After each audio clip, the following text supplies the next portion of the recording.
In this high-voltage laboratory in the UK, an experiment is carried out to show exactly why a car is such a good shelter.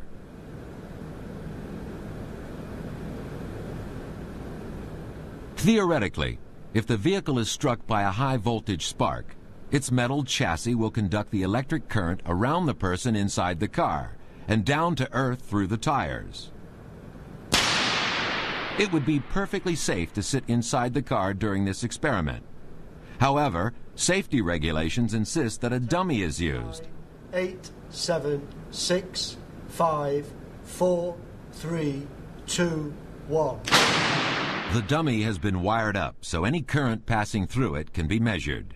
Time and again, a 2 million volt spark strikes the car, and each time the dummy is untouched. In these laboratory conditions, at least, the theory works. You really are safer inside a vehicle during a thunderstorm.